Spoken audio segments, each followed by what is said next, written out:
If you're seeing error logs in Zapier, don't worry. In this video, I'll walk you through a simple step-by-step process to fix the issue and get your automation running again. This is especially helpful if your Zap is failing because of a disconnected account, a permission problem, or missing fields inside your workflow.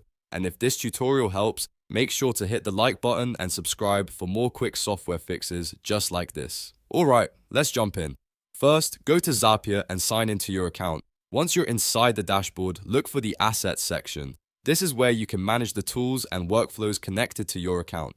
Click on Assets and then select Zap Workflows. This will show you the automations that are currently active or have been set up in your workspace. Now find the Zap that is causing the error. If you're unsure which one it is, look for any Zap showing warning signs, failed tasks, or recent error logs. Click on that Zap so you can open the workflow and inspect it more closely. The next step is very important. Disconnect and reconnect your app account.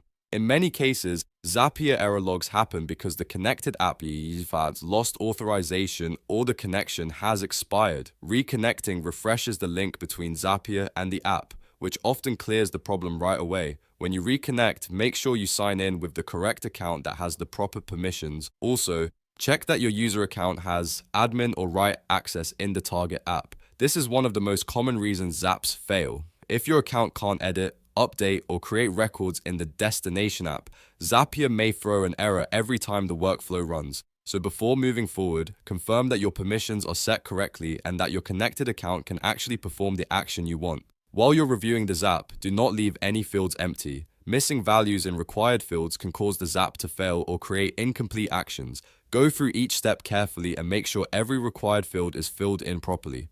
If a field needs a value, text, or mapped data from a previous step, add it before continuing. Once everything looks good, click Publish.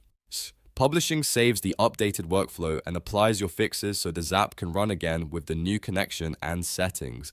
After publishing, test the Zap if possible and make sure the error is gone. If you're still seeing issues, there's one more thing you should check. Go to status.zapier.com and review the current system status. Sometimes the issue is not on your side at all.